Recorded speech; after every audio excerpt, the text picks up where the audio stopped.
How about now? Is that better? Does that work? Am I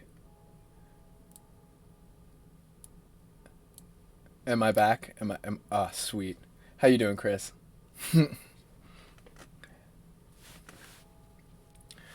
So, I was just explaining how I'm building today, which, I went through the whole spiel, but I'll do it again because I'm dumb and didn't do my mic. So, I will be building with Inferno of the Starmounts.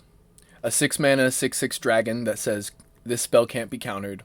It has flying and haste, and then special fire breathing. I say special because he when he becomes 20 power using his fire breathing ability, you just get to dome 20 damage at something. And I think that's hilarious and worth building around just for the memes to say, yeah, I'm going to get this guy to 20 power a million times and blow the table out. Good to hear, good to hear. So, the main strategy that I've been looking toward has been... Oh my gosh. My phone is blowing up. The main strategy I'm looking for is Dockside. And Dockside Feldon World Gorger. I just want to make a lot of mana. And if I use Dockside Curio and I'm thinking Kobolds. So I was going to look and see what we got for Kobolds. I know we have a bunch of zeros. And getting that, what's it called?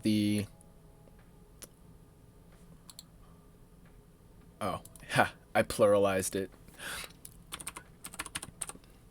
Getting the infinite combo using Cloudstone is going to be pretty easy because we're in red, so tutoring for artifacts is pretty nominal. Because I want Goblin Engineer. Yeah, that's the one that searches.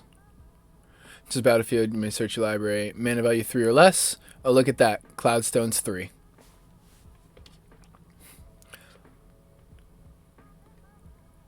So, as it stands, I've found a couple of cards already that I have a baseline for the deck on.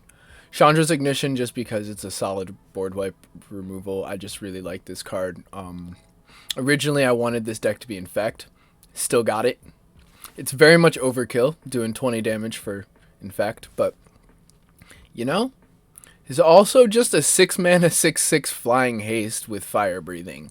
So, I'd stick a grafted exoskeleton on that, because that's just 2 mana to win the game in one hit, because he becomes an 8/8 flying haste Infect, which is terrifying. One card Josh suggested to me was Fallen Fearomancer, because of its ability to ping another creature or player. Now, that ping comes with Infect, which means I can lower Inferno's power back down to 19. Because I just need to twiddle him between 19 and 20. I don't need anything more than that. But we're going to do a lot more because mono red,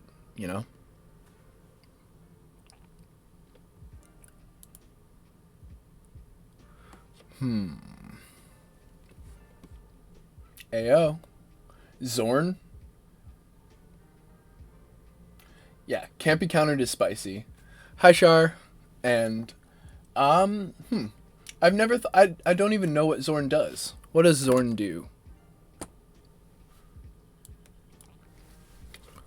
Let's search him up.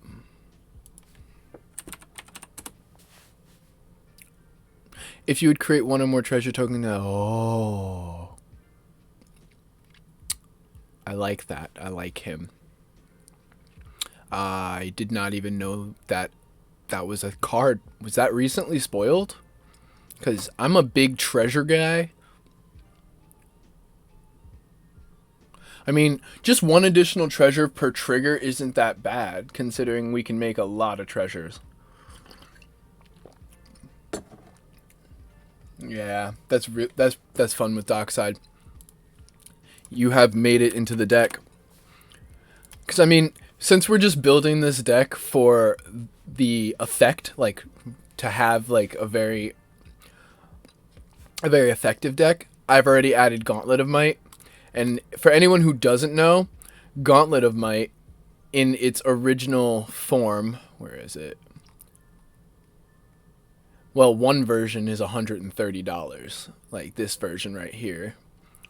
So, we are building for optimization, though I will probably never own this deck in paper. We're already at like $340 just from like the 16 cards that are in this deck right now. I mean, Dockside's $50, like Cloudstone's $50, so it's gonna. Mono red ramp is generally expensive. I don't know why. Well, actually, I do know why, because mono red really loves mana, and ramping is hard in every color but green.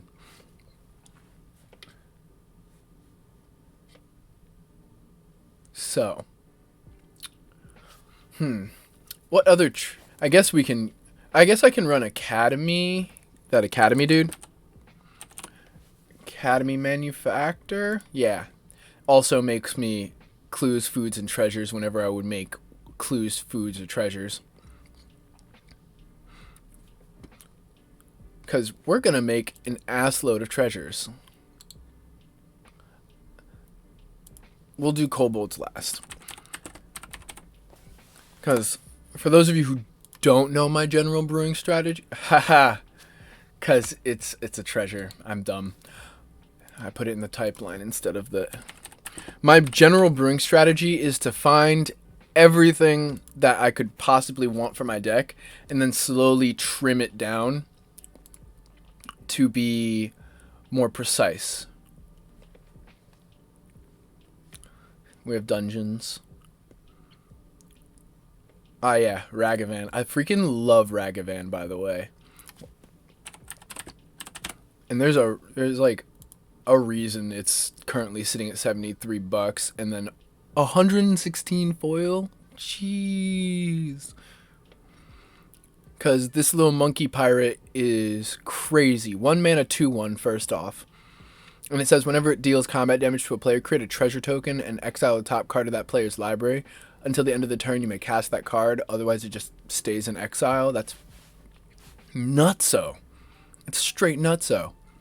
He's also got dash. So if you have him in your hand and you don't want to leave him on the board, you can just dash him and he gets haste and returns to your hand at the end of the turn. Beautiful card. Beautiful card. Since this is going to be a combo deck, I'm going to add Gamble for posterity's sake. His tutors are the way to be. But I'm going to pick the cool version of Gamble. Where is it? Yeah, this one. Look at that Gamble. It's so obnoxious. I love it. Looks like a poster from the 80s.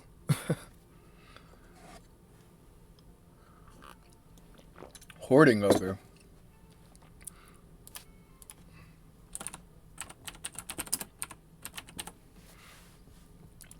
What does it do? When Hoarding Ogre attacks, roll a d20. 1 through 9, create a treasure. 10 through 19, create 2 treasures. 20, create 3 treasures. Bet. This guy'd be really good in Wolfgar. Be real good in Wolfgar. Because that's a minimum of 2 treasures every time he attacks, no matter what. But that's the possibility for 6 treasures is also there. Granted, like the percentage on that is extremely low. It's like less than 5. It's less than 3%, I think. But either way, Hoarding Ogre, that's a good ad. If I'm just going for straight up treasures right now, Strike It Rich is 1 for 1, but with treasure,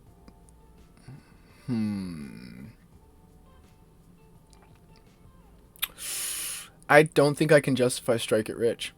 But Impulsive Pilferer can actually end up paying for itself. The first one, when it dies, makes me a treasure, but then if I encore it, I don't know if I'll actually get that Encore enough. I think Treasure Vault's worth, though, just because it might be able to get me there in the end game. Especially with Academy Manufactor.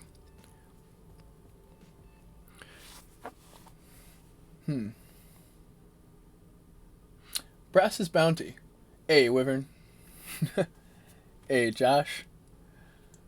Brass's Bounty's a good one. Brass's Bounty's a real good one. I don't know how many lands I'll end up actually having with this deck just because of the amount of artifact ramp I'm intending on putting in, but actually I have a question. I have a question for those of you in the chat right now. What should I put Chromatic Houri in this deck and focus on just making every type of mana possible, or should I focus solely on being able to create treasures in red mana? Because red is known for its rituals. Red is known for its ability to recur artifacts, so I could go and just make a shit ton of artifacts and sack them to Kark Clan Ironworks and be able to funnel all of that mana from a Chromatic Houri into my commander. Focus solely on the red. That's fair. Oh, before I forget, I want to showcase a card that I found that I think is just really funny. Unleash Fury. Double the power of target creature until end of turn. 2-mana instant. It's really only niche here, but I think it's just really funny. Also, look at that artwork. Dude's wailing on a Minotaur. It's fabulous. But yeah, I'm going to stick to making as much red mana as possible. I've already got Cage Sun, Gauntlet of Power, Gauntlet of Might, and Extra Planar Lens. I don't think I run enough low-cost creatures to use Prying Blade and Gold Vein Pick. But Magda is definitely coming in. I think Magda has made her way into like almost every deck I've built that's had red, because I always put a dragon in the deck and she makes treasures for literally doing what creatures do. And Lannery, of course, also has to come here because, well, she has kind of like treasure fire breathing, so that's kind of funny that she's basically a tiny version of Inferno, but she also has the ability to make treasures on attack. That's great.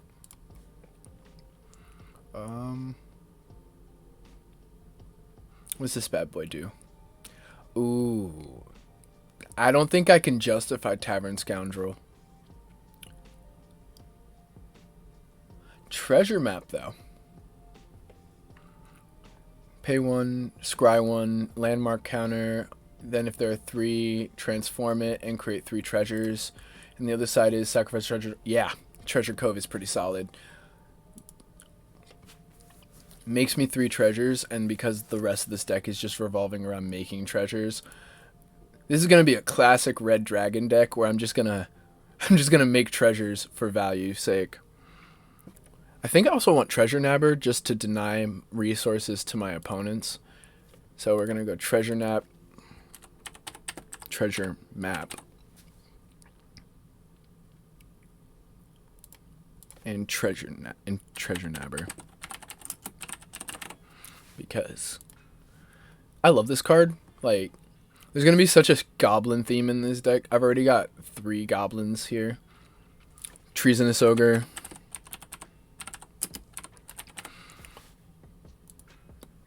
This is so... Is Orcish Lumberjack legal here? No, I don't think it is. It would have popped up right underneath this librarian. Damn. Orcish Lumberjack would have been so good. I'll check on that red mana doubler thing. Usually they... Yeah. This Extra Planar Lens wants lands. Gauntlet of Might is only mountains. And Gauntlet of Power is only basics. And Cage Sun is also just lands. So, there's that.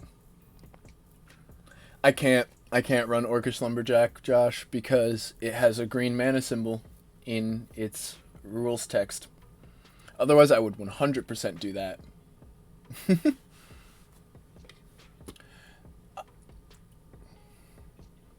The one that makes you roll a d12 for treasure? Which one's that?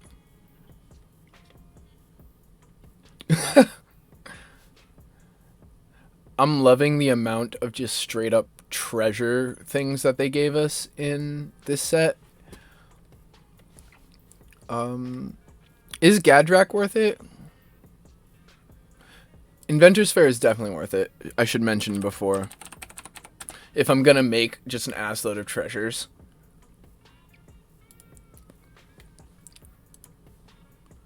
Improvised weaponry deals 2 damage to any target and I create a treasure. So it's technically 2 mana. I just need 3 to cast it.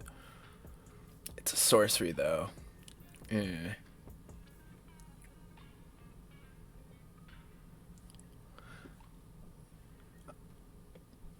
I love Seize the Spoils.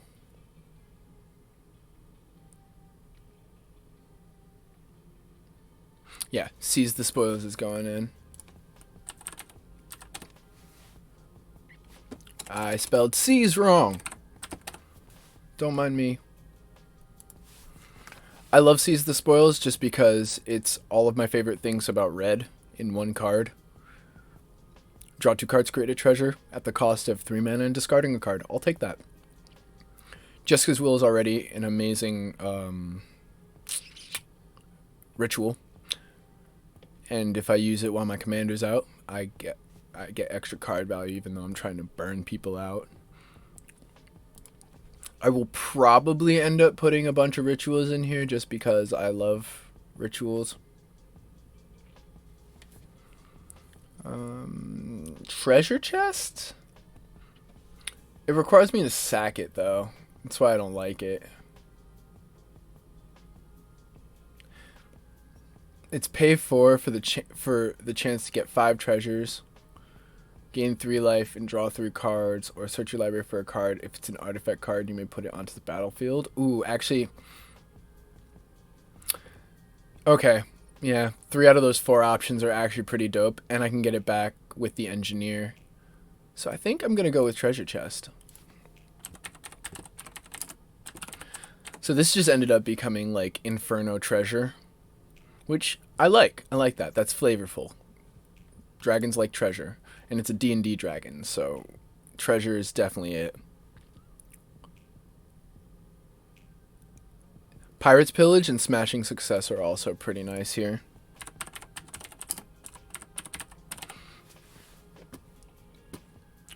And I've been trying to make Gadrak work in a deck for so long. He just doesn't like me. Yeah, Goldspan Dragon is definitely going in here just because I can't not have Goldspan Dragon. Goldspan Dragon goes with Magda every time. Like I can't ever put these one of them in a deck without the other just because they're so good at ramping. Smashing Success. Unexpected Windfall. Wow, they've printed a lot of like looting effects that make treasures now. I love that. I love that a lot. This deck loses to anything that makes my artifacts enter tapped. Or another dockside deck.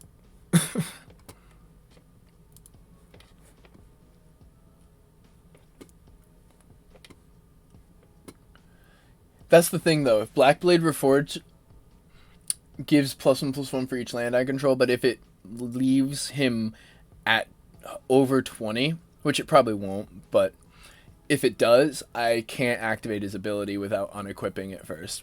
Because I have to be able to activate his ability and bring him to 20. It has to become 20. That is the hard part. Ironcrag Feet actually might be nice here just because Nah, I can't do Ironcrag Feet because it wants one last spell for the turn, And part of what we're trying to do here is cycle a dockside. Like, that's the main combo that we're building around here, is cycling a dockside for treasure and then amassing other treasures to speed our way to getting to that combo.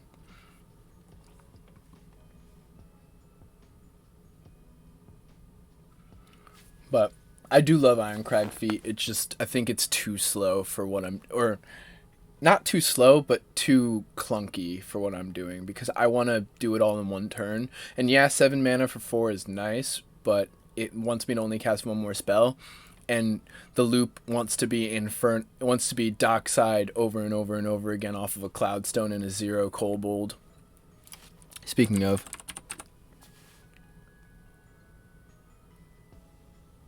oh my gosh, they should print more Kobolds.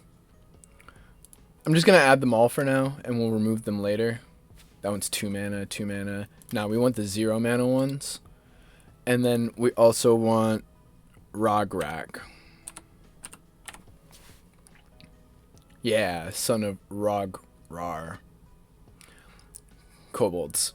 All my 0-drop Kobolds. All my 0 mana 0 ones that I'm going to sacrifice for Phyrexian Altar or whatever. Wow, we're already at 37 cards. Okay, we're going to have to start being a little more picky about what we want here. Ah, you were talking about Reckless Endeavor. Turn 4 Luca. How'd you do it? And Reckless Endeavor... Oh, the card... It's 7 mana for the chance that I could just get 2 treasures. Or 1 treasure and one card. Or 1 treasure, 1 damage, sorry. I don't know. It's in flavor, but also the value is... it's rough.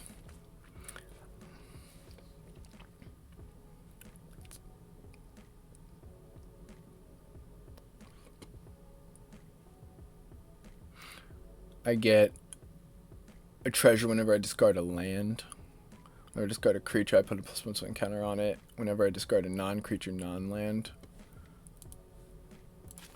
Alright.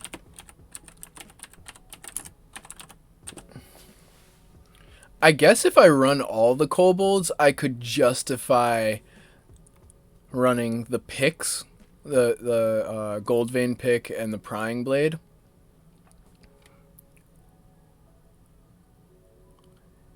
And I guess Bucknerd's Everfull Purse, because it's pretty solid ramp. Okay. I'll at least add Bucknerd's for now.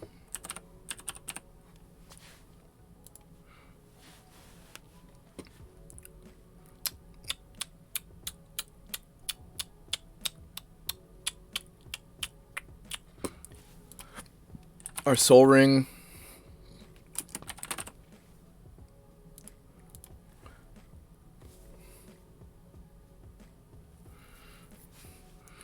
Yeah, reducing power is the hard part here. We want Wither and Infect.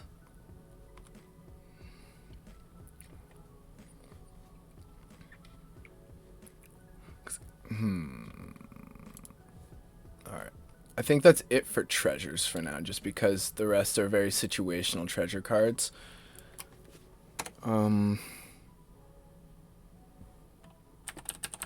Additional mana. In red. Let's see what we get. Draconic. Let's go by CMC.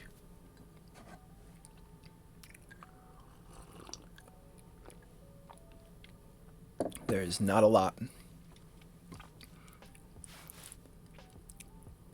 Storm Cauldron.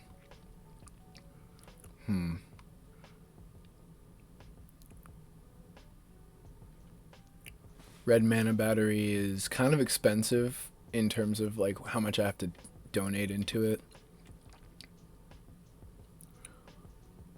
Discard X cards. Nahiri's Wrath deals the total converted mana cost of the discarded cards. Nah, that's not what I'm looking for. What does this do? At the beginning of each upkeep, count the number of permanents. If the number is odd until end of turn, red creatures get +1/+1, and whenever a player taps a mountain for mana, that player adds an additional red. If the number is even until end of turn, red creatures get -1/-1, and if a player taps a mountain for mana, that mountain... Ooh. Chaos Moon is rough. That's a little too rough, I'm not gonna lie. It's a little too rough for me. Oh well.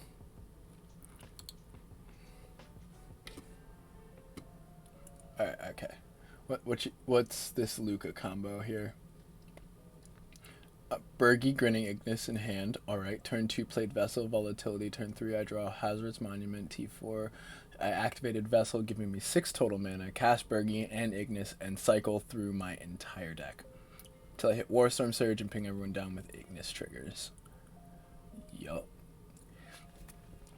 Could I run Bergy, Grinning Ignis in this deck? I'm pretty sure I could. Like, I don't think I need anything extra for that.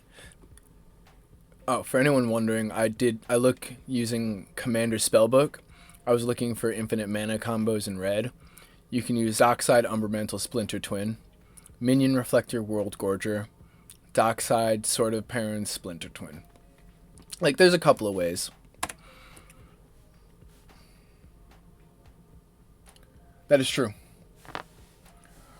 I just think it's a little too volatile, because all of my mountains being tapped is rough, and also all my kobolds would immediately die if ever anything became even as a state-based effect.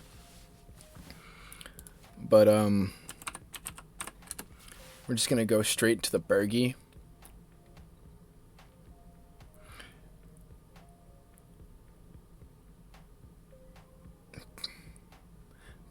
Alright, we got Bergy, Grinning Ignis. Bergy, Burning Inquiry. Bergy, Dualcaster. Bergy, Grinning Helm. Impact Tremors, because it's just infinite ETB. Because he can play himself again. So, I net colorless mana with the Bergy, Grinning Ignis combo, which is unfortunate because it's not what I'm going for. But making my commander cheaper to cast is always a good idea, so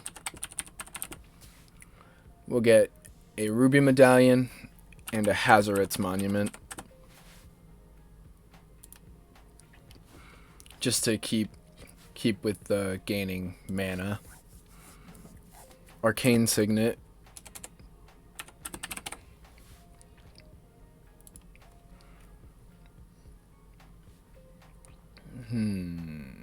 Do I run did I say Rings of Brighthearth? Do I run Rings of Brighthearth here? I don't think I have a lot of other activated abilities that are really worth doubling up on.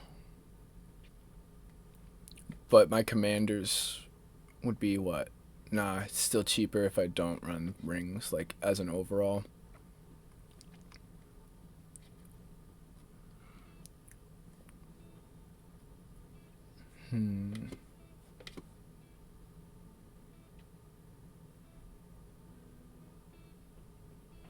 True. I could just run Jessica Rograg.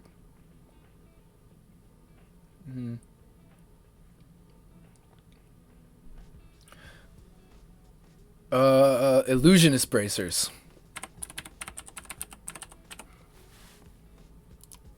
You're right.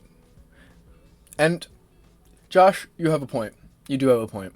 You very much have a point that it would kind of be cheating to go infinite with mana. Oh, no. I'm back. It is kind of cheating if I go infinite mana. But now we've got 4 0-mana kobolds, because I can't use Ornithopter or Memnite. I definitely can't use Memnarch. So, as we need ways of We have all of this mana now. Do I run the guys that just make my dragons cheaper? Are they worth it?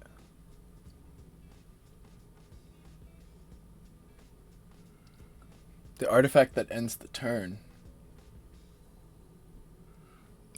End the turn.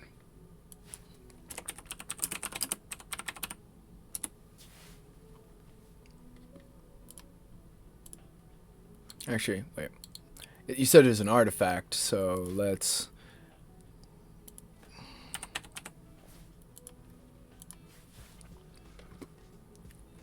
We have a lot of end of turn. You're talking about Eon capacitor or whatever it's called?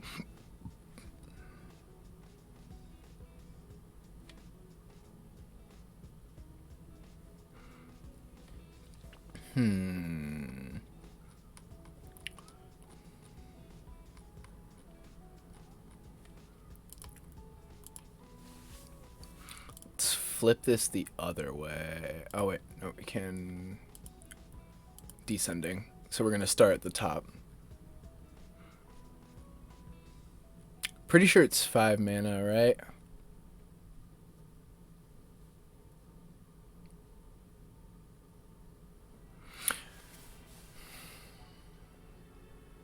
There's Torolf too.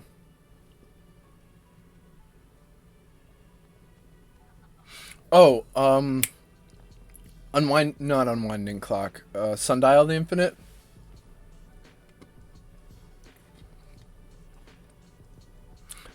We're gonna hold Torolf here for a while, just because I think he might come in handy.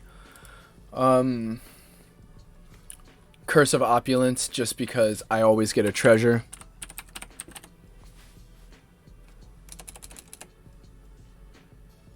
Yeah. And it's 1 mana, so why not?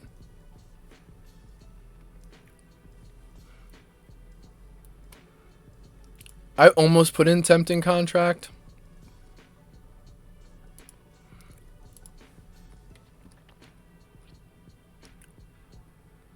Is it Geopede that sacks a creature for...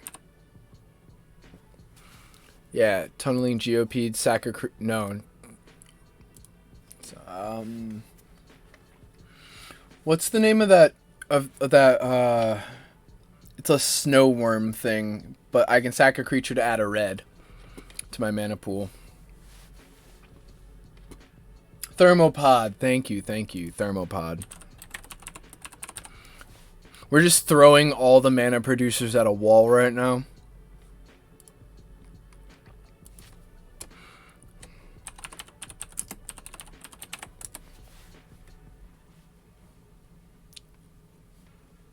I don't want Kiki Jiki World Gorger, and I don't want Minion Reflector World Gorger.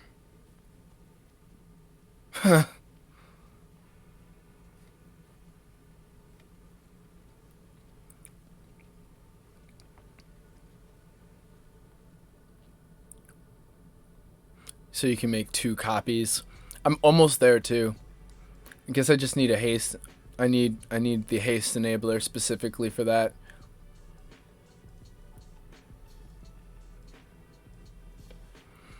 Muxus World Gorger.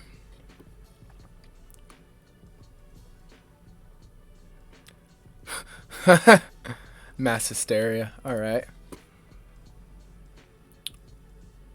Oh, I was thinking of the artifact that reverses the turn order.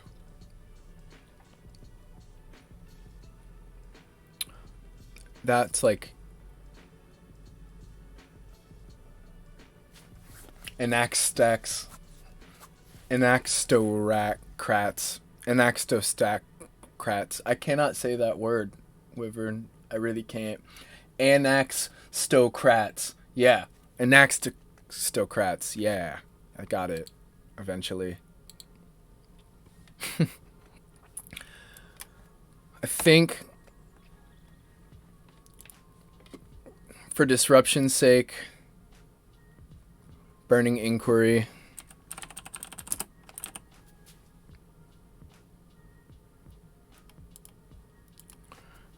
Wheel of Misfortune.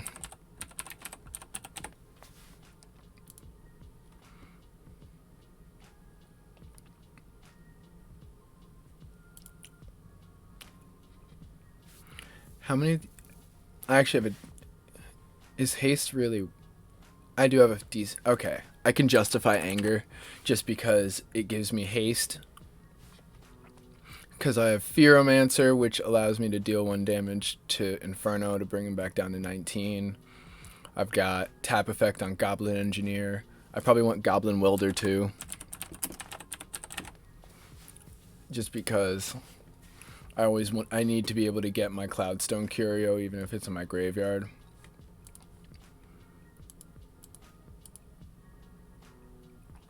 I'm going to put a red mana here. Search specifically on the instance first.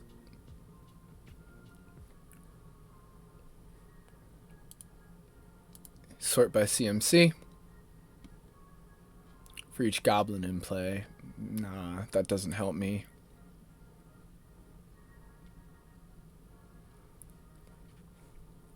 Battle hymns for each creature. We've got Desperate Ritual and Pyretic.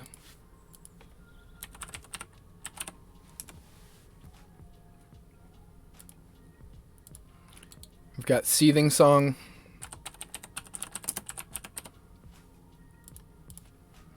Mana Geyser. Mana Web, because I can't get away from that card. I can justify Yavimaya. Koth, you're right. Sarkon's Triumph does let us. And Koth will be next. Not Koth J. We want Koth of the Hammer. And Torch of Defiance. Because she also makes mana. Koth makes more mana, but Chandra Torch of Defiance is one of my favorite walkers of all time. She can either give me double red, which is fine in its own right, but she also lets me dig, or she can remove a 4 toughness creature. I don't even care about her ult because her first 3 abilities are solid, and her first 2 abilities are god tier for me.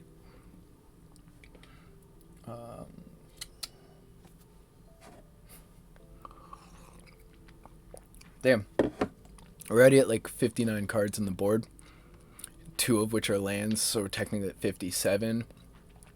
I'd say we've got like 10 more cards to search for. Or to look into. I already added Seething Song. Iron Crag isn't it. I can justify Valakut's Awakening as a what's it called? Card advantage. Even if it puts them on bottom, it's better than having it in my hand.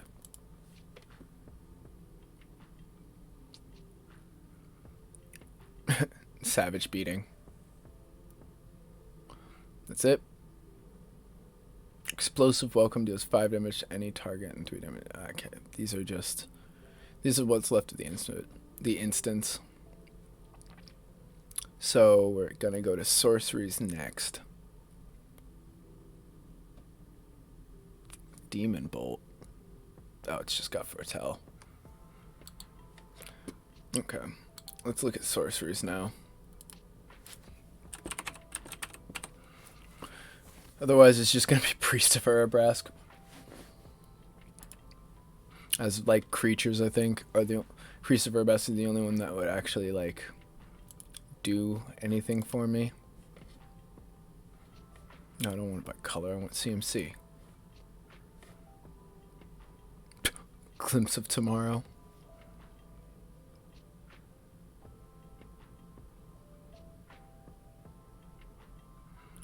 Jeez. Nah, that card kind of terrifies me. Glimpse of Tomorrow.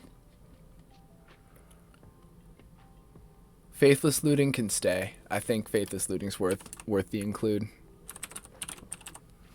I want low cost card draw. As low cost as possible, just to keep me churning through my library and producing artifacts. or producing treasure specifically.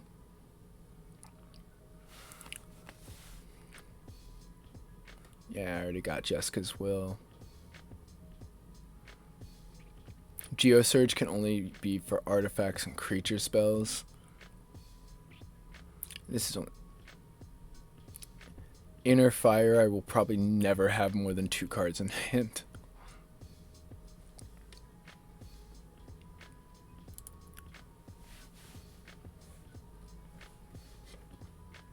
Mana Geyser's crazy in this deck. And Rousing Refrain. Add 1 red for each card in target opponent's hand until end of turn. You don't lose this mana. Hell yeah, I like a Rousing Refrain.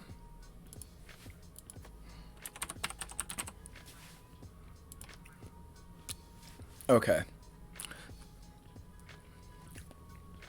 Now, I need interaction.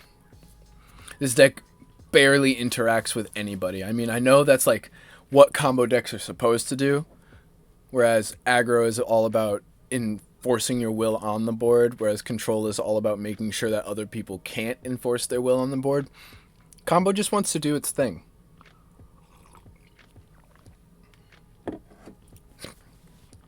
Why would I add shock when I have lightning bolt, my dude?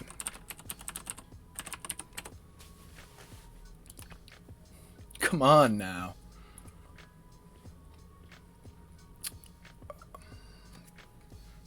Pyroclasm effects, like killing like mana dorks and things. Oh, wait. What am I talking about? I'm a stacks guy.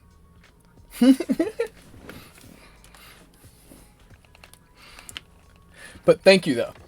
Your shock joke, it reminded me that I didn't add lightning bolt, and that is a sin because I kind of can't win if Dranith Magistrate's on the board. So I need to be able to get rid of things like that, and I think he's got like 3 toughness.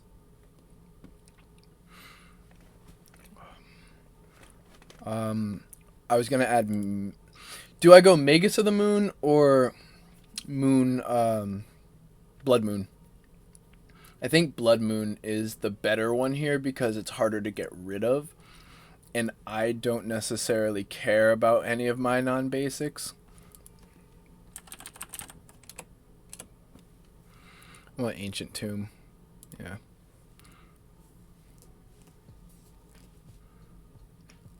That's what I'm thinking is Blood Moon. Like, Magus of the Moon's great, but Blood Moon is fire. Also, it's a really stupid combination with Mana Web.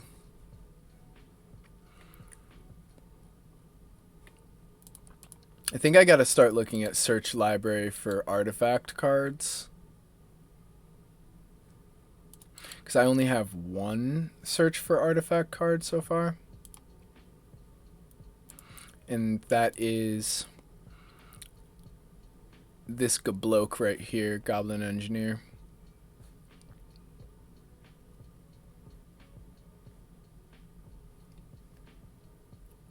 I think Kuldotha Forgemaster is too much mana.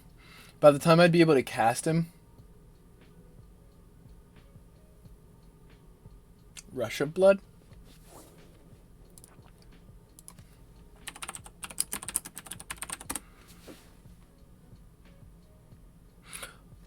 Oh. Yeah, actually that works because I have another card like that.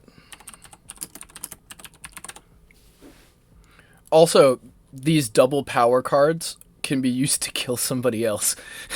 Like, it's just an attack that you thought was going to be... I do have Inventor's Fair. Yeah, I have Rush of Blood and Unleash Fury, both of which basically double power. And I think, yeah, if I double once, then it'll only cost me 4 additional mana to pump him to Doom. No, 8 additional mana. Wow, it's been a long day.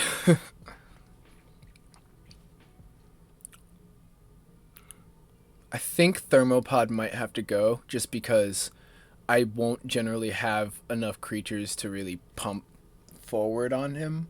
And being 5 mana, it's already later in the game than I want it to be. I want most of my mana generators, aside from like Goldspan Dragon, to be like 4 mana or less. And World Gorger's part of the combo. If I was more aristocratic, then maybe Thermopod could work better. Yeah, I have grafted exoskeleton. The bad boy's right here. Oh. The contagions. This was a recommendation by Josh. I think the clasp is a better one here. Because Contagion Engine being 6 mana, I can't get it with the Engineer. I can get it with the Welder, but yeah, I can't put the -1/-1 counters on my creature without hitting my entire board, and that's a little rough.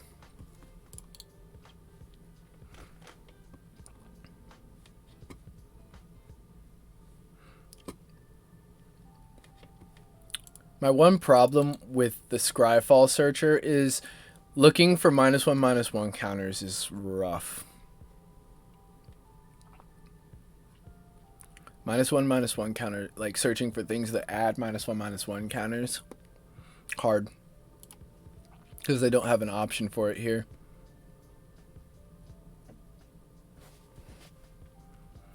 They literally have up to 16 generic mana, but they don't have any like anything to represent counters.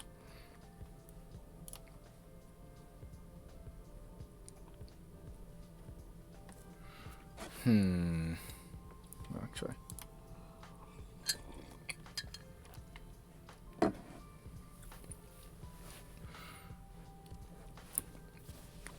We're at 65 cards on the main board. 3 of which are lands, and I have 1 MDFC. So I think essentially that means we have access to 3 more cards before I want to start thinking more on lands. Yeah, I've tried -1/-1 counters, and it will just start giving me +1/+1 counters or anything that gives counters, because it's looking for the word counters as opposed to the actual symbology of the -1/-1. And it's really kind of aggravating, especially when I tried to make a... Oh, the quotes actually do that? Okay, let's try it.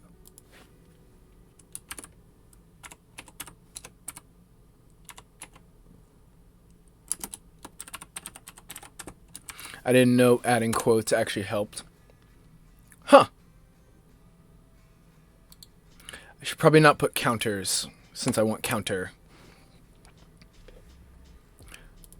Oh, you're a lifesaver. I've been trying to figure out how to look for -1/-1 counters for ages. Consuming Fervor. Gives +3/+3. And has at the beginning of your upkeep put a -1/-1 counter on this creature.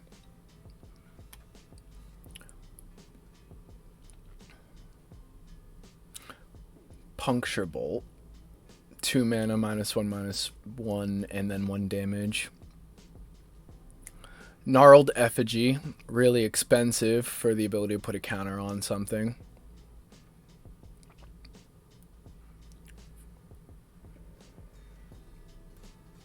Necropede has, when it dies, serrated by Skellion.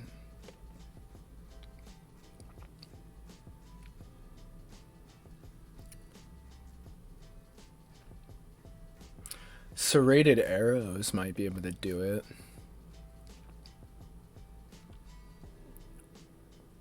I guess Persist is an idea. I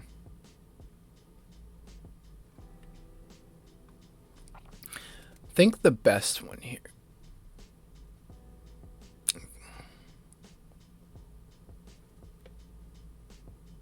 If a source you control would deal non-combat damage to a creature an opponent controls, that Soulscar Mage gives Wither to all my damage dealers. It's actually not bad.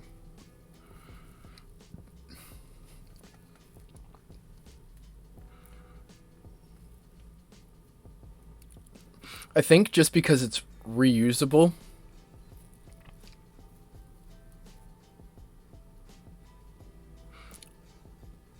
Oh no, Hatchet Bully is perfect. That's exactly what I'm looking for.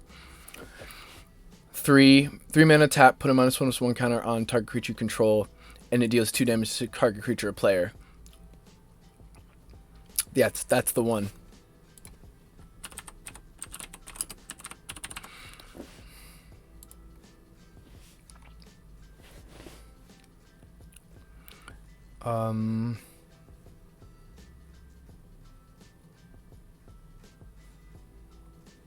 I'm debating whether or not I should run Scrap Mastery.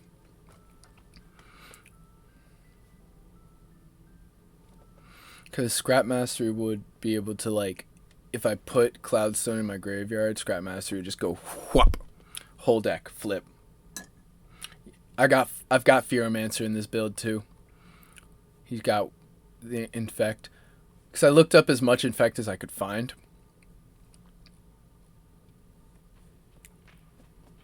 And Grafted Exoskeleton and Fearomancer were the best two. I guess I look for Wither now.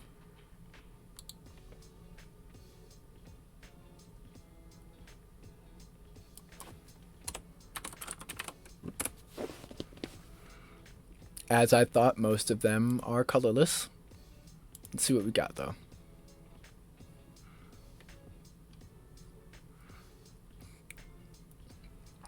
Hate Flare would basically kill our commander. Puncture Blast has Wither, but that's 3 damage instead of 1. Stigma Lasher, though it's one of my favorite cards, doesn't really help me here.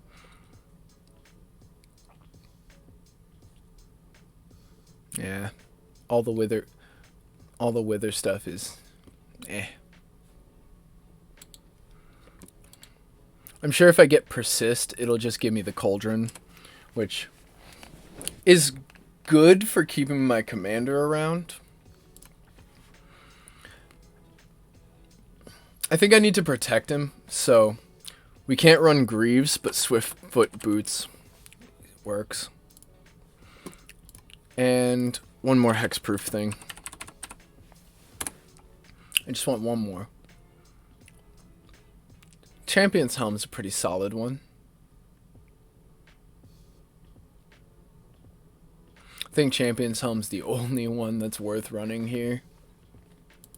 Because he already has haste, so I don't even need the Greaves for that.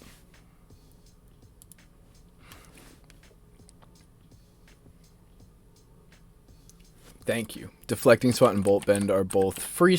Well, at least Deflecting Swat is free.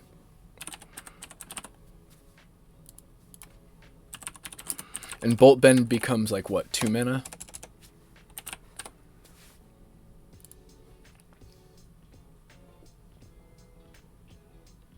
Oh, comes 1 mana. Okay, that's even better. Alright. I think that's all I can afford really in terms of like regular schmegular spells in this deck.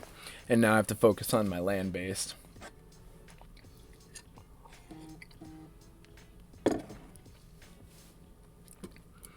Which means now the fun begins. We're going to look for lands. In mono red. I think I have to run Opal Palace for posterity's sake. This is every land in Magic the Gathering that I can run in a red deck.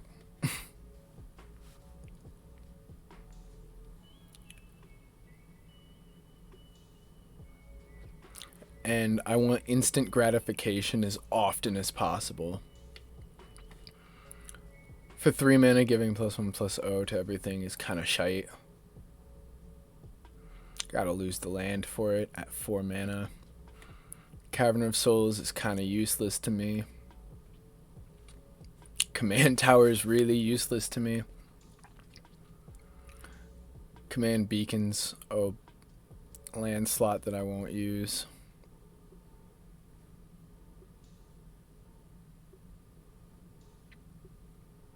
Ooh, actually, Crucible of the Spirit Dragon. Yeah, Crucible.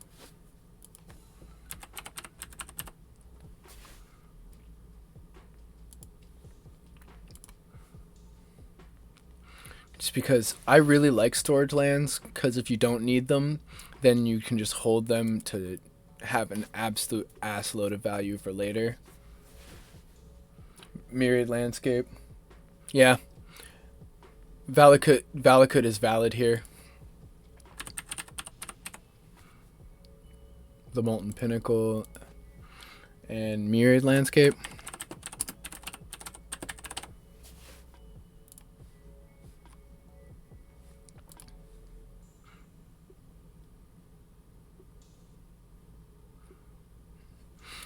If Dwarven Ruins didn't enter tapped, I'd probably use it. Emergence Zone. I have to run Emergence Zone. The ability to just flash things in is kind of busted.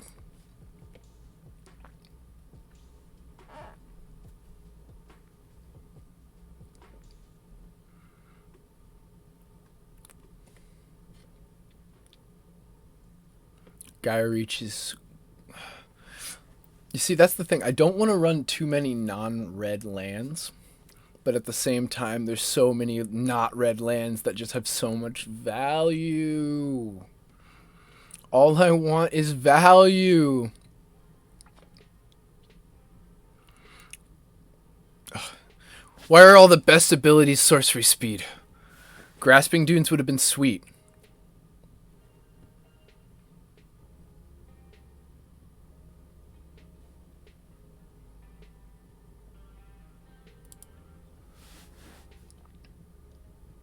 Blood Moon Koth is wild.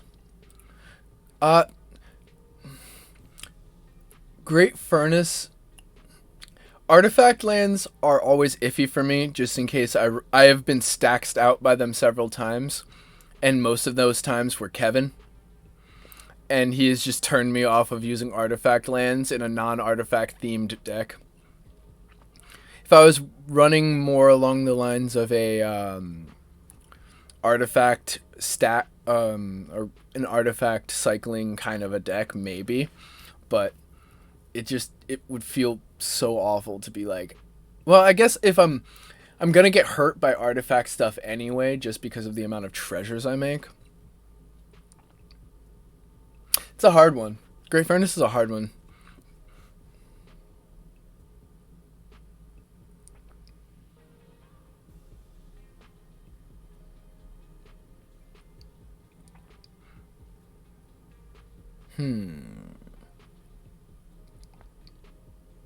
Mishra's Workshop, Mobilized District, Muda Vault, Mystifying Maze, Naya Panorama, Nykthos. Nykthos will actually probably save my life. How could I forget Nykthos? I feel like that's like an EDH staple. Hence why its price keeps going up. I would normally put Opal Palace in this deck. That is if I don't want to cast my commander multiple times though. I want to just kill the threat or the next person in line after me and then move on with my day.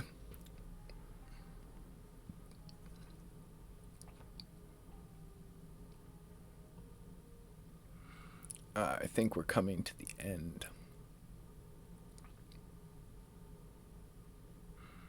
of all of these lands.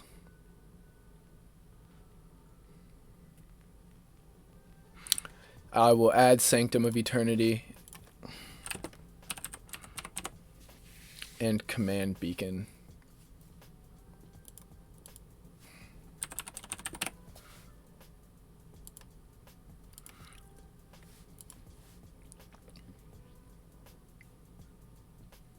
Scrying Sheets, Shadow Skulls, pass. Songmad Treachery. Springjack, I don't make nearly enough goats. War Room.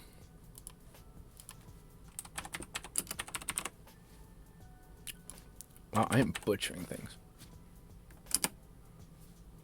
And Field of Ruin. And the rest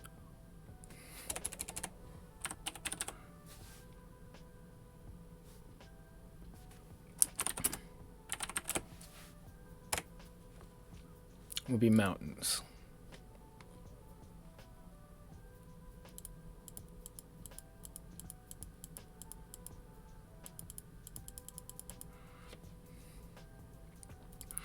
This deck was a lot simpler than I expected it to be. Artifact matters things. Quicksmith is the one that says discard a card, draw a card, and Fireweaver is the one that deals damage. Okay, let's check that out. Let's see. Let's look for specifically the phrase artifact enters the battlefield and see what we've got.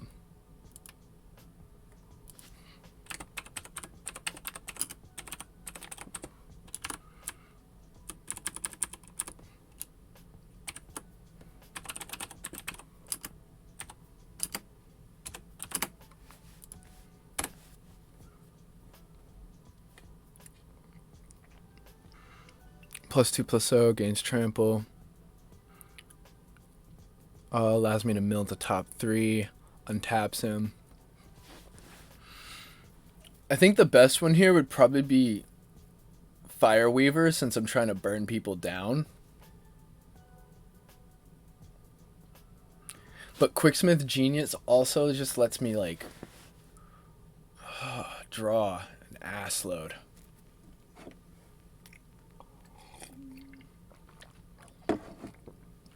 And I do like drawing an ass load.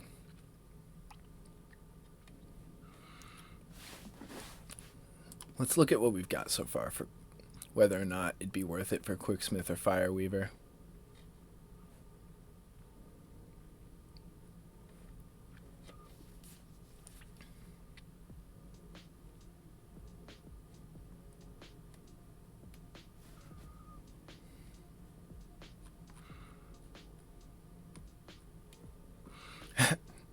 Josh would be proud. We're at 34 because of our modal double face. Cards, true. So, if we're going to add it, we have to take something out, and I don't want to drop a land just because this deck needs mana up the wazoo. And I think going anywhere below 34 functioning lands is too low. Is Extraplanar Lens everybody? Same name, so it wants mountains. Any type that land produced. So I have to put a mountain under it for Extraplanar Lens to work best. I think this is the one that goes. You think cut treasure map?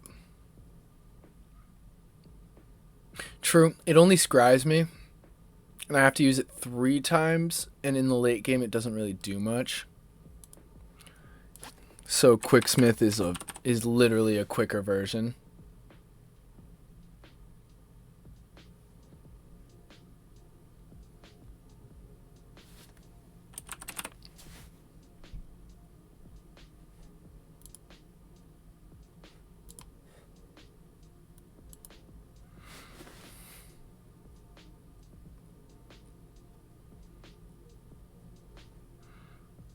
Did it not add him? Okay, it did. It just took a sec. Okay. I like the grid. Let's do it by, we have it by type right now. Let's go by mana value. Let's see what the curve looks like.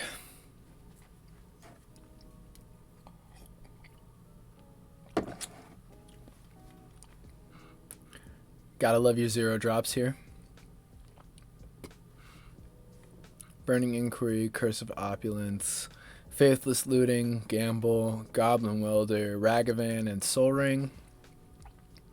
Arcane Signet, Buckner's Everfull Purse, minimum pay 1, get 1. It's pretty solid. Oh wait, I have to give it away? Hell no. Get out of here. Now we can add the Fireweaver.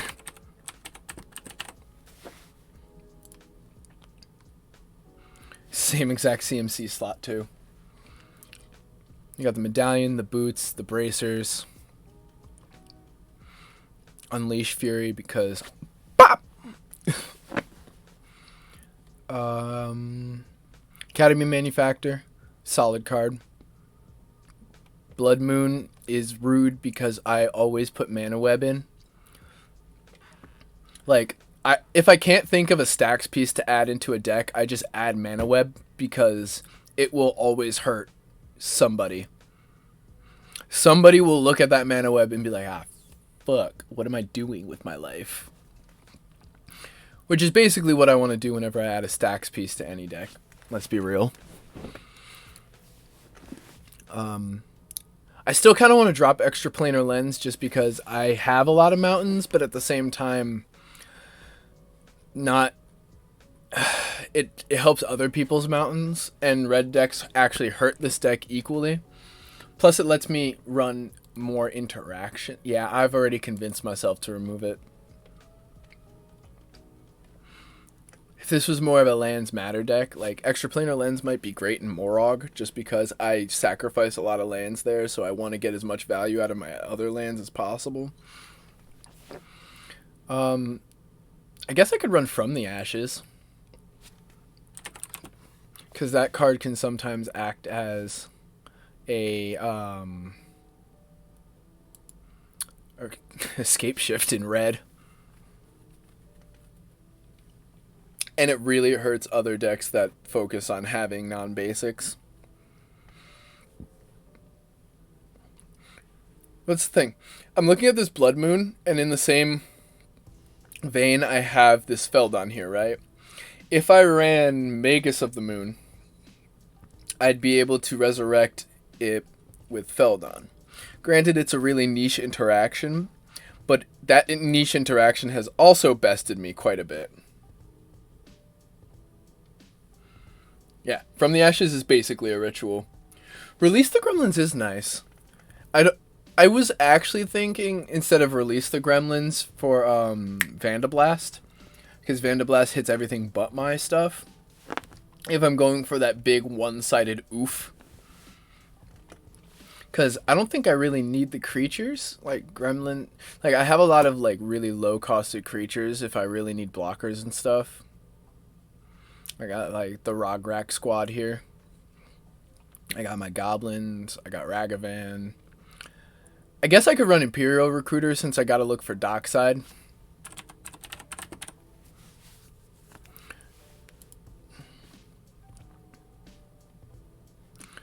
But what to cut for that Imperial Recruiter is the question. He's 3 mana.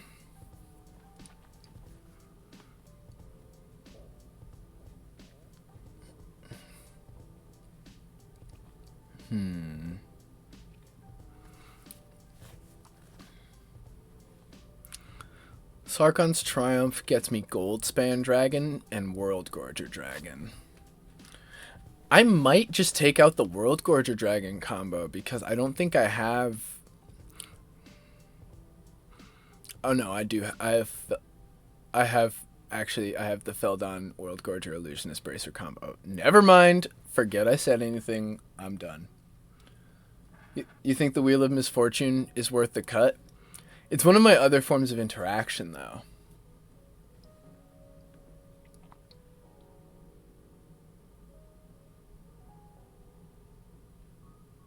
Is Magus of the Moon pullable with Recruiter?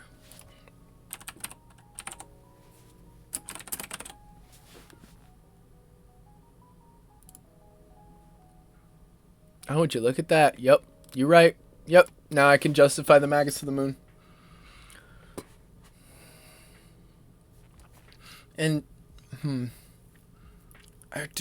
but I really like Wheel of Misfortune because it helps me with the burn plan that I'm on slightly, you know?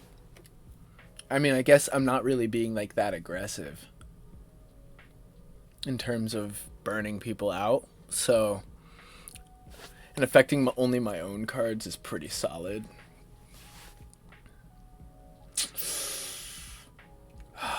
Curse you, Wyvern, for having a point. I'm gonna put it in my considering board, though.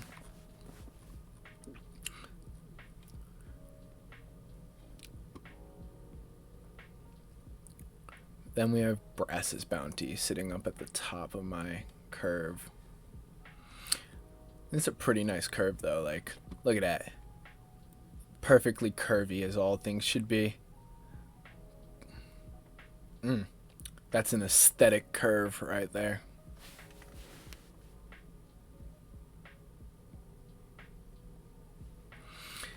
It only reduces creatures, but that means it reduces my commander, which leaves me with War Red mana when I cast my commander, and it gives me card selection. So I'm not just using it as a mana rock here, I'm using it to reduce the cost of everything above it on my curve, because most of my good stuff above it are creatures. Like we've got Fearomancer, Ogre. I think I cut Torolf. Like, I was thinking about him, but I don't think... Yeah, I can even pull the Treasonous Ogre for 3. I can get my commander out for 5. Goldspan becomes 4. World Gorger becomes 5, even though I'll probably never actually cast it. It's more for throwing in the graveyard off of a Pirate's Pillage or something. I like the Monument a lot, just because of all the things it does for me.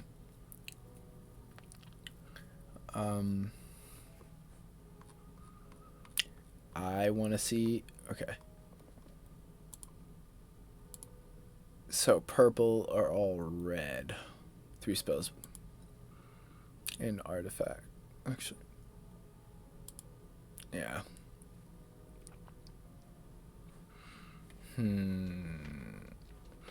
I guess I could add another land. Maybe Shatterskull Pass? I think Shatterskull Pass might be a good add. Because Shatterskull Pass lets me do some Shatterskull Smashing, that's what.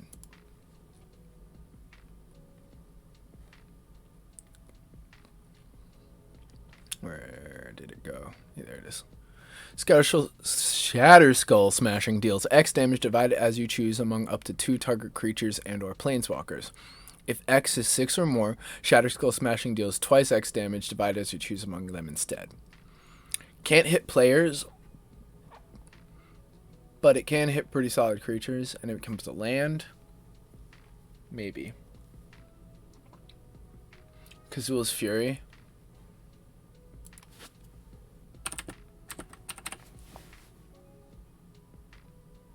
Is that the one with the land? Yeah.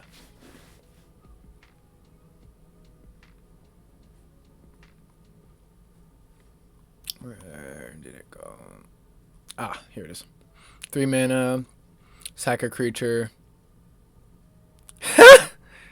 I do like that. That's a fling. I am here for the fling.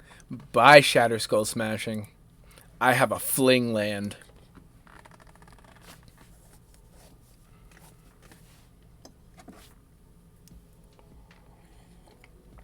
We got ourselves a spicy looking deck so far. Let's keep trimming the fat a little bit. I think... No, Treasure Chest is technically a tutor, if I can get it off. Costs 4 mana, but... Is Treasure Chest worth it, actually? I'm gonna field that to you guys. Is Treasure Chest worth keeping? With the ability to either give me 5 treasures, 3 life and 3 cards, and the ultimate, which is a 20, which is barely ever happens. Search your library for a card. If it's an artifact, I put it straight onto the battlefield.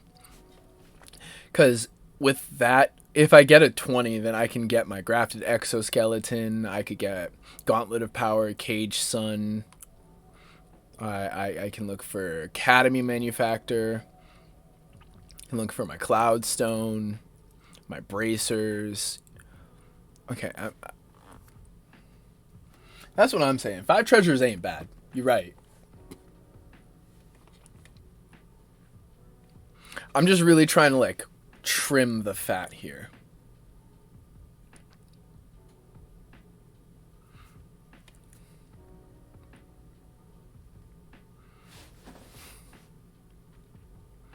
We have a decent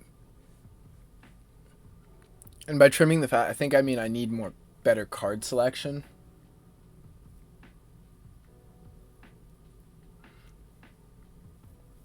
Hmm. 5% for a decent tutor, yeah. Okay, so this is what we have so far. I'm gonna play test it. What a hand! Can we just appreciate the hand that was just given to me as I first checked this deck? It's got a mountain and a gamble with a dockside, a kobold, and a treasure nabber. And a medallion. I kind of wish I had more lands, but at the same time I can just gamble for a mountain. Or myriad landscape or something. I'm going to see what it does. So we're going to start with the mountain, go with the gamble, search for a myriad landscape.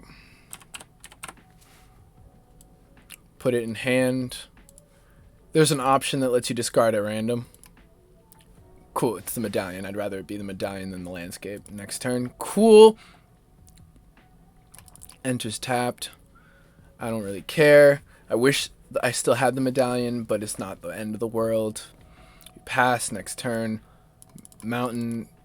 Let's go 3. Lannery. Swing. Make a treasure. Can't really do much with that treasure now, so we'll go to next turn. Alright, Seething Song. Since the most aggressive part of this deck is getting treasures, we're going to swing for a treasure. Because it's on attack, not on damage. So we have 5. With that open 5, we're going to sack our 2 tokens to play a Seething Song. This Seething Song gives us 5 mana, 2 of which will be to sack the Myriad Landscape for 2 mountains. And the last 3 of which will be for this here treasure nabber to ruin our opponent's day.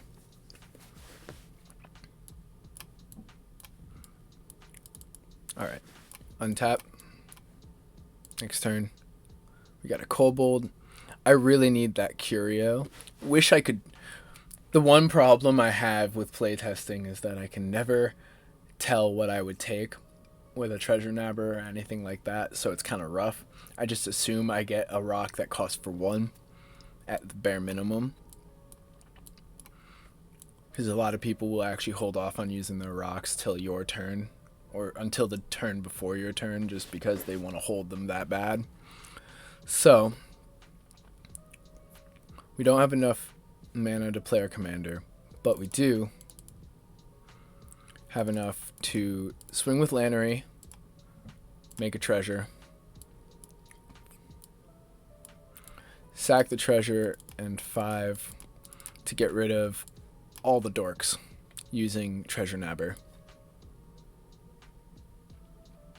Any mana dorks are gone. Lannery's gone though. And then we'll go next turn. That hurts. That hurts a lot. Drew the Cage Sun. Might be able to play it if I knew what rocks people had. Wish I knew what rocks people had.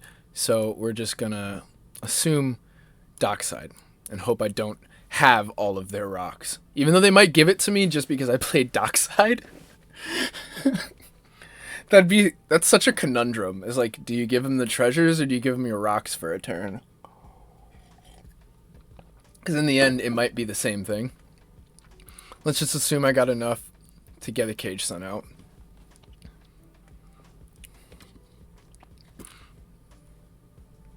And then we swing for 4. Next turn. Okay, we did it. We did it, gents. We're going to drop the Curio. And we got a Kobold. And then we can make infinite mana.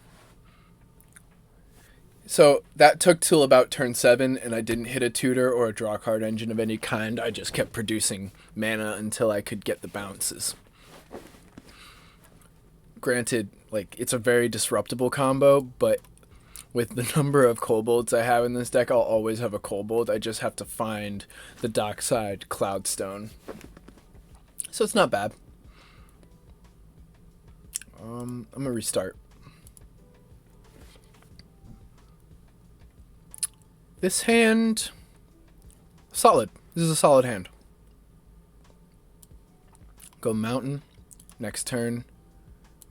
War Room. Magda. Next turn. Nykthos. Drop a Fireweaver. Swing with Magda. Make a treasure. Fireweaver deals 1 damage. Sack the token. Burning Inquiry. 2, 3. Discard 1. Discard 2. Discard 3. Next turn. Mountain. 1, 2, 3. Play an Academy Manufactor. Swing Magda. Make a treasure. A food. And a clue. And that's 3 triggers on the Fireweaver, which is 3 damage to each opponent. 4, because I didn't count my Manufactor, actually. Then move to next turn.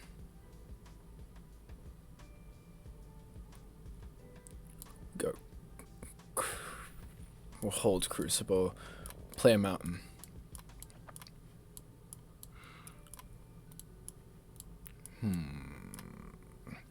Could From the Ashes. I think I go Magda. Make a token of each.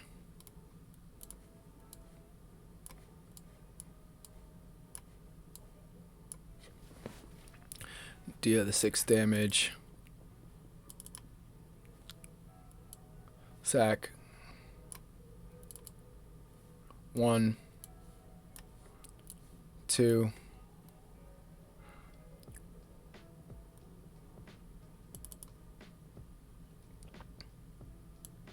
Actually, it might not even be worth. So, actually, let's bring those treasures back. This is a conundrum because I want to keep moving forward. So I think I just go pass turn, tab 3, War Room, lose 1, draw. Next turn. Okay, that was the right play because I got the dockside now. I'll play Crucible of the Spirit Dragon. Let's go Magda. Make a token copy of each of these.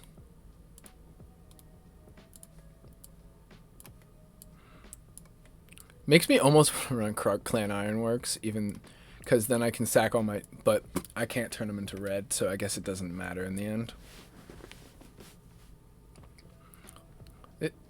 This deck has a lot of just value. It likes to just... It churns itself. And I'm amassing tokens so long as I can, like... I have, like, clues and food just in case my life total's going down. I think the move here is to tap 2 and play Dockside. Max out my treasures. Actually, no. I wouldn't want to use a mountain for this because I can use a treasure token to play the dockside, get an ass load more treasures, ping off of the Fireweaver.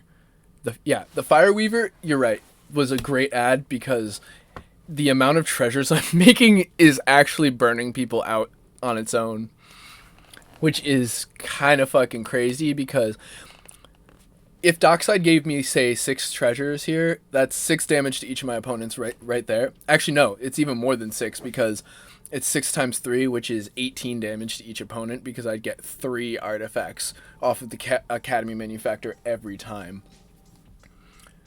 Bro, I've only comboed off with the commander once here, and I'm already finding internal combos that are fucking spice. We're gonna use those treasures to play Cage Sun, and then hopefully the last amount of treasures will be enough for me to From the Ashes. Actually, no, I wouldn't want to From the Ashes.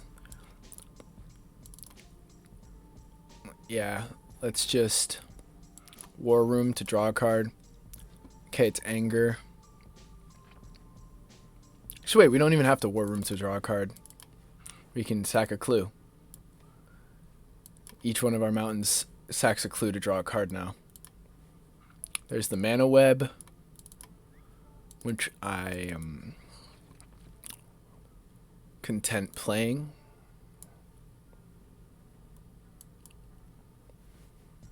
Actually, the War Room's unusable now, so I might as well. And Mana Web enters, deals 1 damage off of the Fire Weaver. I've got 3 mana left. Not much I can do with that. Move to next turn. We're gonna faithlessly loot floating a red. Discard. Well, actually, we draw first because it's faithless. Draw 2. Discard Anger.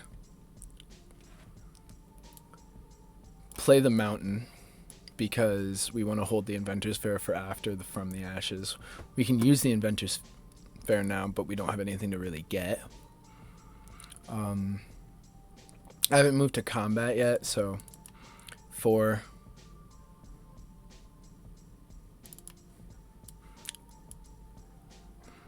Inferno of the starmounts and swing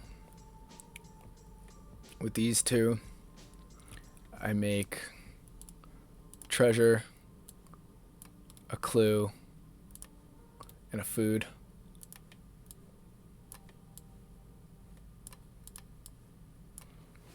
Dealing 3 damage to each. I will tap the mountain, +2/+2, bring him to 8. I think that would kill at least 1 player by this point, just from the serious amount of damage the Fire Weavers give him, and that's turn 7 as well.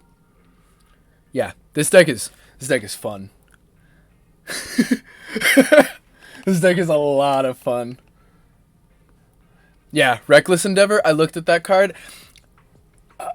It's so red and I love it, but I can't justify running it. It's too much mana for the fact that it would be a little lackluster. I think it would be lackluster more than not. But I like the gusto. This deck can churn out value. Okay.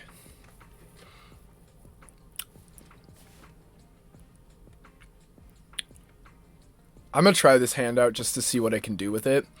Land, Soul Ring, next turn, tap 3 for a monument. Next turn, fuck, I got boned out of the lands.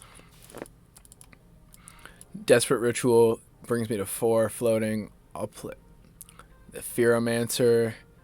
I will discard Cage Sun because it's the more expensive one to draw a card. 1 red floating. I'll play Curse of Opulence on someone. Cool, we got to the mountain. Fearomancer's here. Tap 3. Drop the Mana Web. Swing the Fearomancer at someone. Make a treasure. Next turn. Kazul's Fury. It's going to be a land. I'm just tapped. Cool. We'll tap 3. Play the Manufactor. Swing for the Infect. I'll get a treasure. We'll get a clue and a food. Honestly, the Manufactor is so fucking good. Yeah, Reckless Fireweaver with Infect could easily kill someone off of a dockside. That Grafted Exoskeleton might be the most dangerous card in our deck, just because it could kill you from at least 3 different sources. Because, like, yeah. Turn 5, we got 2 Infect on him right now. Got 2 treasures. So I have access to 3. Gauntlet of Power. So I can't really do much here. Go to next turn. That's the thing. I think we run out of gas really quickly if we don't have at least one draw card spell in our opening hand, because basically we're on turn 6 now, and I can't... I guess there's still a few ways. Like, I can still get value just because I can sack the clue to draw a card, play the mountain. Is it whenever a creature? Whenever enchanted player is attacked, greater colors, artifact token in gold. I have to check something on that.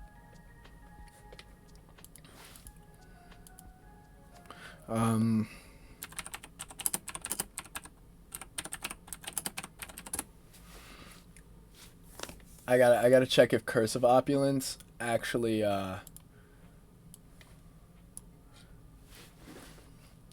triggers per attack.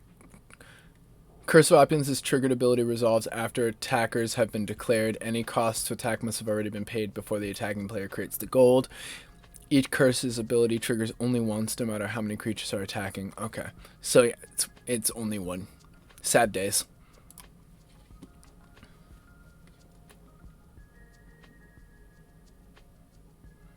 Yeah, I have to agree with you now that I've actually played through it.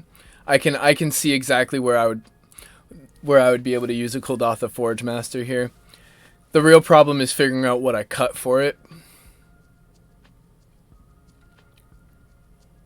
Because I want to cut something that doesn't do as much for me as a straight tutor.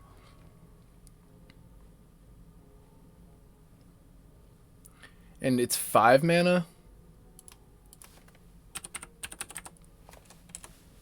Kuldotha Forge Master. Yeah, it's a 5-drop. And if it's a 5-drop, I'd probably want to cut a 5-drop.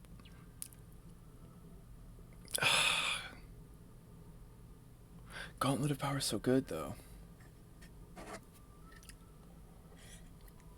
I thought I had Smashing Success in here. Oh, that's the cut. Yeah, okay. It only creates me 1 treasure token. So I see that. I haven't even seen Treasonous Ogre yet in the playtests. This deck is all ogres and goblins, and I love it.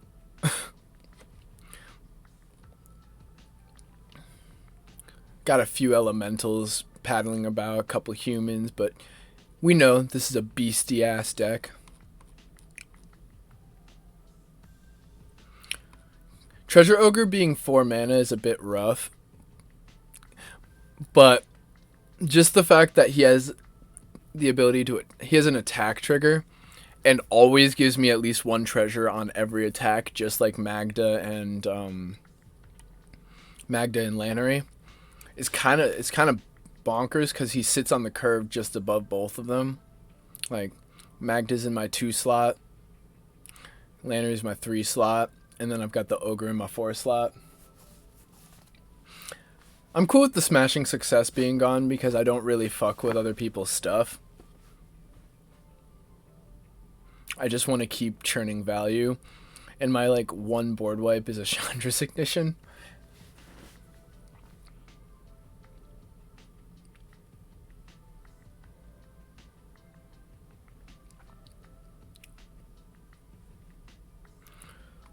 Yeah, I want to keep Gauntlet of Power, Caged Sun, and Gauntlet of Might. Should I add in not Caged Sun, Immortal Sun?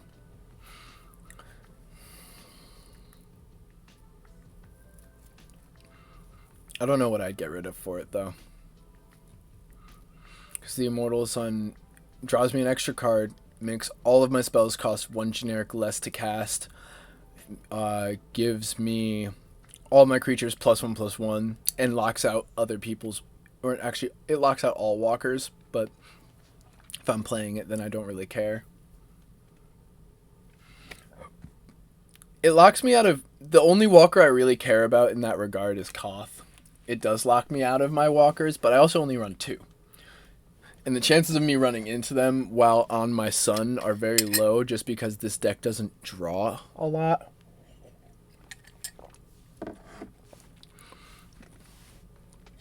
But I also haven't seen it at its like absolute best yet. Ooh, I can suspend a rousing refrain off of this hand, and it's got a grafted exoskeleton right out the gate in it. There's not much to do in the early game other than use the rousing refrain, but looking at a slow hand is worth it too. So we'll go mountain next. Oh, pyretic ritual. Does that change anything? No, we need turn 3, so we can still drop the rousing refrain with 3 counters on it. Next turn. Cool, we have a gamble. I don't know if I want to gamble yet. I'll drop Nykthos just so that if I do gamble, I don't have to worry about it. I can get to 4 mana here, but I don't want the exoskeleton. Do I just gamble? And I don't even know what I'd gamble for here. I'd probably gamble for a land. Oh, this lost the counter. Think we hold.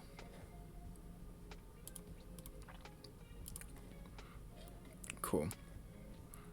Sanctum. Ruby Medallion. Tap 1, add 3. I have 4.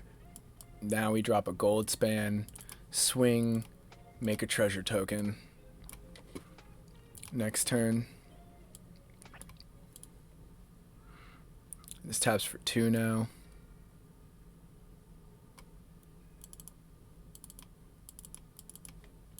Crafted. Does it say sack add 2? Yeah, treasure token, you have sack add 2. Swing for 6 infect. Oh no, I wouldn't have even needed that. I wouldn't have even needed my treasure token because I would have had this go off and then go back into exile. So I would have just used the token. I mean, I make one anyway when I attack. I would have used the token just to equip the grafted exoskeleton. Then this goes back into stasis. Rousing refrain actually might be really solid just because it lets me, it recurs itself every 3 turns. And it's equal to the amount of cards in opponent's hands, not mine, because my hand's almost always empty. And I'll probably never cast it for its hard value, unless somebody had just drawn 20 cards.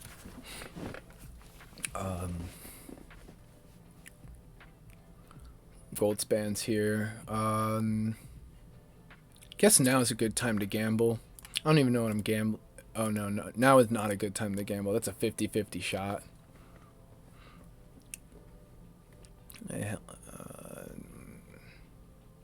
1, 2, 3, 4, 5, 6. I could get my commander. I don't think it's worth it yet. Remove a counter. I have the dragon I would get because World Gorger is still in my library. Let's just kill someone because that's 12 infect at somebody. I get another token.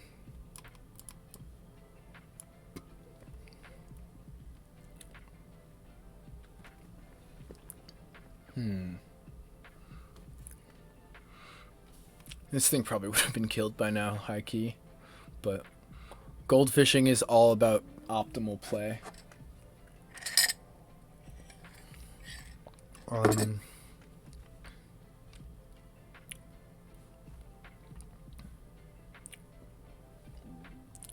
Let's just drop it, just to have it. Oh, it actually costs. Bring back the red.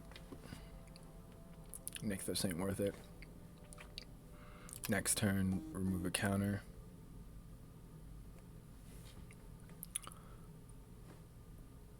There's our Fearomancer. Hatchet Bully.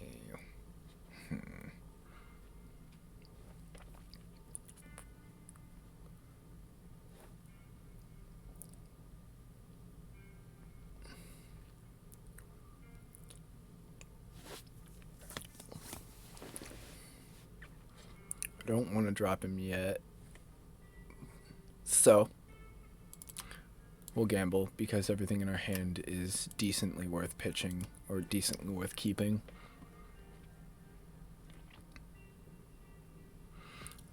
I'll get Dockside. I think you just always tutor for Dockside or Curio, depending on which one you've already got.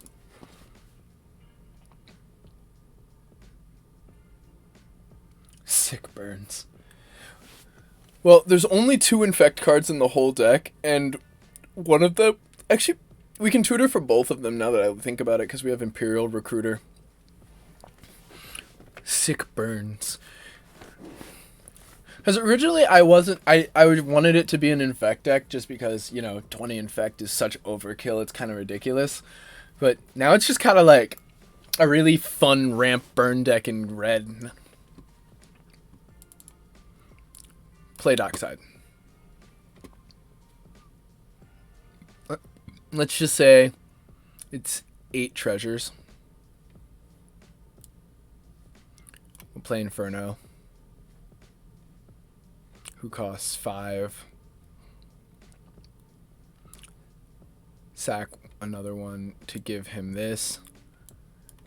And then dump all the rest of them into making him fucking huge and just nuke someone.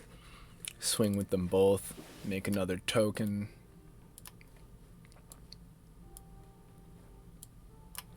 And now I hold up for Sanctum. Next turn, somebody dies because I get all that red mana from Rousing Refrain.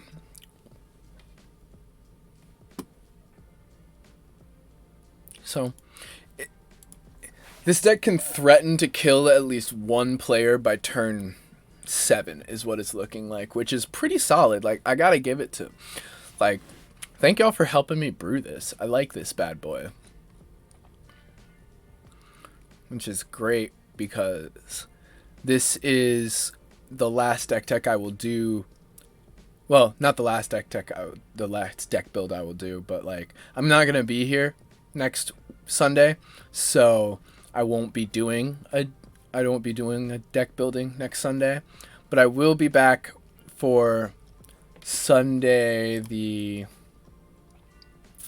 1st. Sunday the 1st of August, I will be back and building again. But thank you all for helping me out with this deck. And I don't know what the name of it's going to be. It's going to just stick with Wildfire Burnferno right now. But if you have your suggestions, I'm going to put into the chat now a link to the deck so you can check it out. And then I will make it public tomorrow. I will make it public later so that anybody else can get to see it.